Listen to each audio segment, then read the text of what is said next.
Hello and welcome to Frankly Speaking, where we dive deep into regional headlines and speak with leading policymakers and business leaders. I am Katie Jensen. Tennis superstars Novak Djokovic and Rafa Nadal, alongside several other Grand Slam winners, are slated to make their way to Saudi Arabia later this year to participate in a groundbreaking new tennis tournament organised by the Kingdom. The announcement adds to a series of major sporting initiatives undertaken by the country, which has already made substantial investments and successes in Formula One, football and golf. On this episode of Frankly Speaking, we hear from Arij Mutabagani, the president of the Saudi Tennis Federation, to address some of the calls of boycott of Saudi tennis. We also ask her if some of the media's views about the progress in female sports participation and discuss the prospects of seeing a Saudi player at Wimbledon.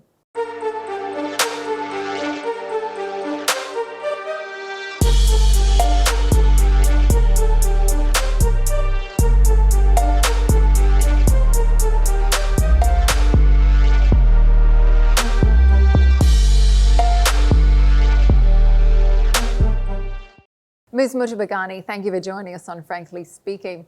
Now, women's participation in sporting activities in Saudi Arabia today is unrecognisable from just a few years ago. But despite this, there seems to be a number of very cynical voices in the Western media. I have to ask, is it the case you haven't done enough? Or frankly speaking, is it damned if you do and damned if you don't?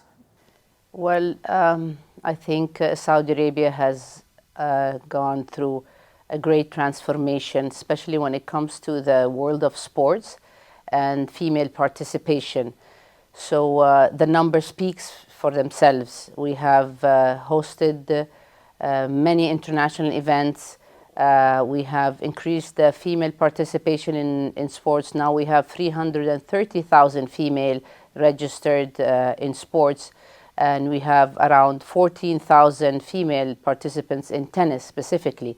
So I think these numbers only speak for themselves, and they can showcase that tennis or sports in general in Saudi Arabia are undergoing a great transformation since the Vision 2030 was incepted by the Crown Prince, Prince Mohammed bin Salman. So we have a lot more road to take, as you can see, but we are trying our best in a very short time. Well, you've mentioned some of the incredible changes underway there, and there's been huge efforts by you at the Saudi Tennis Federation. And we really are seeing now the sport becoming one of those experiencing a huge development. Rafael Nadal has been recently announced as a new ambassador for you. In fact, he's going to be opening a youth academy in the Kingdom. You've also announced a number of new tournaments. We have the Six Kings Slam. December was the first time that a sanctioned tennis tournament was staged in Saudi with the Next Gen ATP Finals. So I'd be interested to hear your thoughts about where you think the place of tennis is in Saudi sports today, because typically we tend to think of the Kingdom as more associated with football or golf or Formula One. Tennis, I think, lately has taken a very important part in the transformation of sports in Saudi Arabia. And we have seen that by the increased number of events, specifically in tennis. We have started basically in 2022, we've hosted the first international juniors tournament that took place in Riyadh. It was over 10 days, and we had a huge participation. We've seen tennis introduced in clubs, which was in 2019, we had 0 clubs participating in the tournaments. Now we have 7 clubs that have female participants. We have increased the number of tennis tournaments for females. We had 3, now we have 20. So you can see that there is a big progress. We have a huge program with the Ministry of Education in partnership with the Sports for All Federation, where we would like to introduce tennis as a new sport to children. So we have started in 2023 with 30 schools across Saudi Arabia. We've increased it to 90 schools later 2023. In 2024, we are expanding to 400 schools. This goes, the segregation, there is basically 50% schools are female schools, 50% are boys, so we're having equal numbers. Our main aim is to start with the grassroots and introduce tennis to all the population and then grow it from there and concentrate on the high performance. Well, we continue to hear rumours that the prestigious season finale of the women's tour of the WTA finals could soon be taking part in Riyadh. What can you tell us about the discussions that are taking place? Can we expect an announcement soon? We are actually trying to have a long relationship with and building a relationship with the official governing bodies of tennis in general, whether it's ATP, WTA, or ITF. We've successfully delivered the next-gen finals last year in Jeddah, so we started this relationship with the ATP. Now we're also trying to build up the relationship with the WTA, and we're still in discussions, but our goal is to build all of these relationships for the long term that will help develop tennis in Saudi Arabia, whether it's big events or lower events from challengers to futures, because that will improve the level of our local tennis players, having them not to travel outside and compete, bringing all the international tournaments through these big governing bodies will help develop tennis and create champions in the region. And I think having the right role models in place to inspire that next generation of Saudi players is so important. Now, we've just seen 19-year-old Yara Alhogbani. She's just taken part in the UAE in the 2024 Abu Dhabi Mubadala Open. She's been playing alongside the likes of Onus Jabeur, Naomi Osaka, plenty more. She's called it a dream come true to be able to play at this level. Tell me, what do you think of her progress and the inspiration that she's providing for other aspiring Saudi tennis players? Actually, this is our goal. Yara has been practicing very hard and she worked very hard from a very young age. She has two other siblings who are also national players. So being at the top in Saudi Arabia and being a female, she is a great ambassador for the sport and inspiring the new generation of little kids, whether boys or girls. And having her there in Mubadala, even if it's just with a wild card, has given her the chance to feel what it is to be at those high levels, and it has inspired her to work harder and try harder, to reach higher levels, hopefully in the future. It's by having these chances that it can turn somebody's future around and they can become stars, and this is what we would like for our champions, to be stars for the next generations. Well, she's got a great serve, but she's also incredibly eloquent and well-spoken, particularly at just 19 years of age. And I think it's really an important representation of the progress that has taken place in Saudi, particularly over the last few years. So take me back to where tennis was. Can you give us some numbers on where tennis was when it really first began in Saudi versus where it is today and where you aspire it to be? Well, back in 2019, as I was saying before, we had no female participation in clubs, and that has changed, and now we have 7 clubs that have female participation, so they have a female team playing in the national tournaments.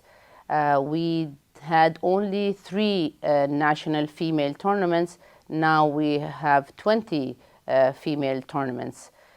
We've had the increase in the participation. We had 90 females playing in 2019. Now we have 700 female registered playing tennis.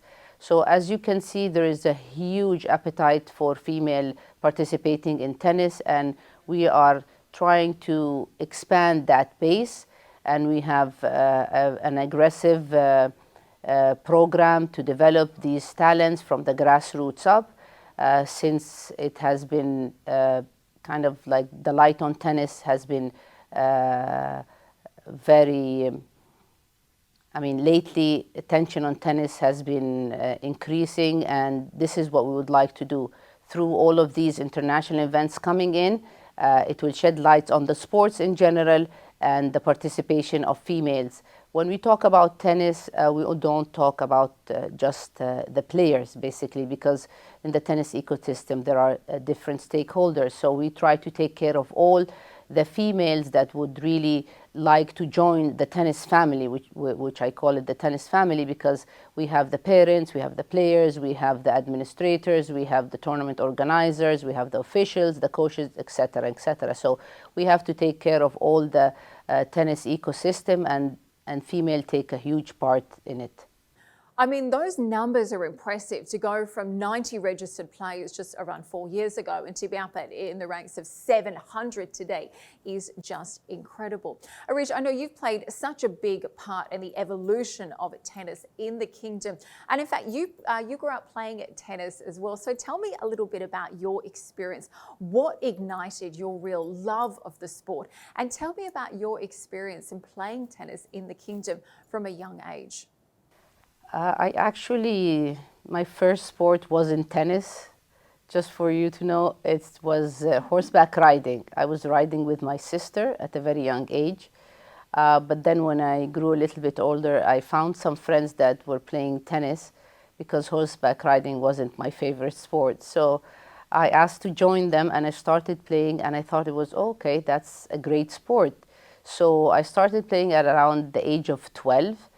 And back then, there was only one club, which was called the Dunes Club at the American Embassy, which had 6 tennis courts. It was a great social sport club, and we had a lot of tournaments going on. We had local tournaments, we had tournaments in hotels and compounds, and that where the love of tennis grew. And then my husband actually is an ex-tennis player. He still plays recreational, but he used to be the Saudi champion. He used to be the GCC champion. He played the Pan Arab Olympic Games. So it started with me and him, and then we have 4 kids, which 3 of them play tennis. The younger 2 are actually on the national team, and they've represented Saudi Arabia in the Davis Cup in the past several years, and they went to tennis academies. They finished their school and high school in tennis academies, the likes of Sanchez Casal and Rafa Nadal Academy. So it's a tennis family. We're a tennis family. We're passionate about it. So tennis has given us so much. And this is part of why I really wanted to join the federation, to give back some of what the tennis has given to our family. So that the passion comes from there. Oh, I love that. I love that the kids are involved as well. I mean, can you share any little anecdotes with us? What was it like playing at the embassy back in those days? Were you playing on clay, on grass? Were you playing on sand even? What was it like? Who were you competing with? Because I love looking back at some of the pictures to be able to see the incredible evolution of the kingdom from then until now. Well, actually, we were playing on hard courts. Those were the only courts that were in Jeddah. Strangely enough, next to us, there was a golf course, but it was a sand golf course. So they were playing on sand, but they had the golf course. I was playing against different people, different nationalities. I was playing with men mostly because the female level wasn't, as competitive when I became better. We used to have a league where we competed, against different clubs and different compounds, which was great. The competition, kept us going and pushing and training harder and harder, to become better and better. So it was just amazing. We had a lot of events that were happening back then that really promoted tennis and made it, a fun, healthy lifestyle. So clearly a huge evolution that has taken part in tennis over the decades. When we talk about the future, though, what steps is the Saudi Tennis Federation taking to ensure that the next generation of Saudi tennis players, both men and women, will be equally competitive and really vying for those top titles, not just content to only take part? Do you see that a lot of top-class foreign expertise and coaching will be an important part of those plans? Definitely, because the expertise right now, we don't have local expertise, so we'll have to get help, and partner with foreign expertise, which we have several foreign coaches. We have a technical director, he's British Egyptian, and we are developing very strong programs to raise the level and introduce, first of all, take care of the grassroots, where we introduce tennis to the next generation through the schools, like I told you, but then also take care of the prominent or the kids that show talent and have a program for them. We have 3 centers in Saudi Arabia, one in Jeddah, one in Riyadh, and one in the Eastern Province, with a supervisor there, with a coach. And then we're hopefully expanding to more areas, north and south, so total maybe of 5. And we have different programs where we run tournaments, where we run coaching classes throughout the whole year. And then at certain periods of the year, we take the top talents at different age groups, from the 10, the 12, 14, and 16. We take them to summer camps where they train and compete at international levels. So we have a lot of programs coming in, and we are trying to develop also our national coaches, the officials, by partnering and working with the ITF closely, where we can improve their levels and have exchange program with other countries, where we send our coaches or send our referees to learn and get experience from tournaments happening in other areas around the region. Okay, so I have to ask, when can we expect to see a Saudi competing in Wimbledon? Should that be an ambition, and could it be a female player? Well, actually, anybody would love to have a tennis player competing in Wimbledon or any Grand Slam that's happening around the world. I mean, the sky is the limit. We'd love to have a champion participating at Wimbledon. When and how, it's a little bit difficult. We're working very hard on trying to produce that champion. It will take time, but the plan is there, and hopefully we will see one of our stars competing, whether it's a male or a female. We're very proud of our boys and girls, so anyone could be our next champion. Watch this space. Well, there's no denying Saudi is starting to host more and more high-profile tennis tournaments. We mentioned earlier the next-gen ATP finals. And in fact, Ons Jabal told my colleagues at Arab News just a few days ago that the dream is to have more tournaments in the kingdom. In fact, she said she would be one of the first to support them. So can we expect to see more ATP and WTA sanctioned tournaments in the kingdom in the coming years? Definitely, everything and anything is possible. Bringing these kind of international events to the country will only shed more light on the sport of tennis. It will make it more popular. The players will have role models to look up to. It will inspire new generation to really work harder and train harder to become champions in the future and be able to compete in these tournaments in their country. So definitely bringing high-level tournaments to the country, ATP, WTA, it's in the plans, but we're working hard on it. We're working closely with the WTA and the ATP to try and make this possible and happen, hopefully, in the near future. And I think it's important to note that tennis exhibitions in the Gulf are typically played during breaks in the ATP season or after it's finished. But we are seeing that changing now. Several major events that have been announced this year, including the Six Kings Slam, that is going to be taking place in October. Now, the ATP, as we know, has a full schedule in October. So we are starting to see that recognition for the kingdom. And now, Ons Jabeur and Aryna Sabalenka, they played in the Riyadh Seasons Cup in the Kingdom Arena. They were full of praise for not only the organisation, but also the real engagement, the excitement of the Saudi fans. So I'd be interested to hear, in your work with the professionals who've played in Saudi, what has their experience been like? What feedback have they given you? All the professionals and all the tennis players that came and experienced playing in Saudi Arabia, whether it was in Jeddah at the Next Gen, whether it was in Riyadh for the exhibition match, had very positive experience. It started back in 2019 with the first Diriyah tennis cup that took place in Diriyah in Riyadh. So all that exposure and having them come to Saudi Arabia, all of them have only said really positive things about being in Saudi Arabia and how they really would like to come back and help promote tennis in the country.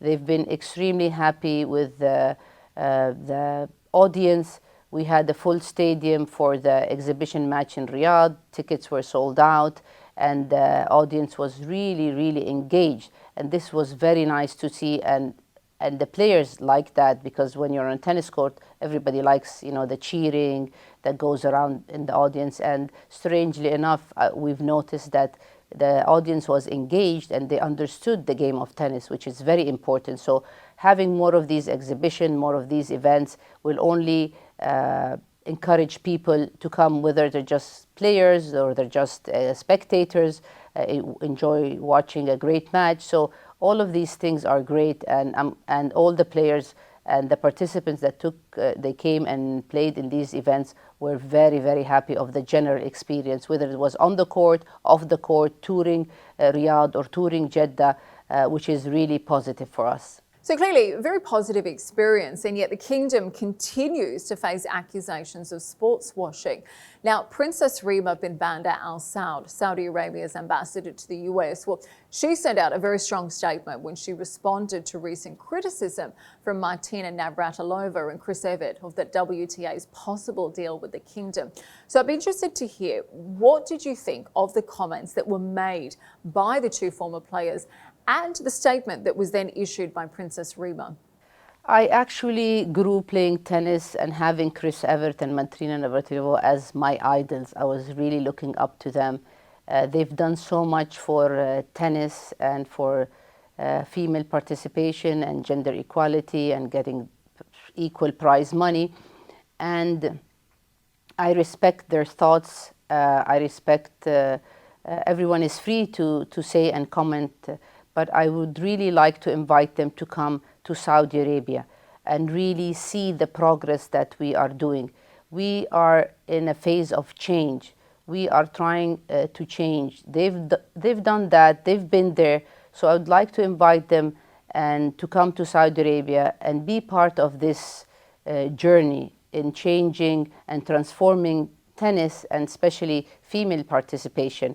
I think we will learn a lot from them, and they would just have to come and see for themselves. And I think you're right. Being able to visit and witness firsthand the progress in person is something very powerful. Well, final question for you today. If you had to send out a message to young Saudis to take up tennis, much like you did, what would it be? I would tell them to really grab a tennis racket, try the sport, play tennis, be the next gen champion, be a role model on the court and off the court, because tennis is a life learning experience. It teaches us to be great human beings before being sportsmen. So be an ambassador for tennis in Saudi Arabia on and off the court. Oh, fantastic. Well, certainly some incredible insights there. I loved hearing about your stories, first playing at the American Embassy all those years ago, and incredible to hear about the development of the Saudi Tennis Federation and the work that you're doing to inspire the next generation. Arij, thank you very much for joining us today on Frankly Speaking. We appreciate your time. Thank you very much.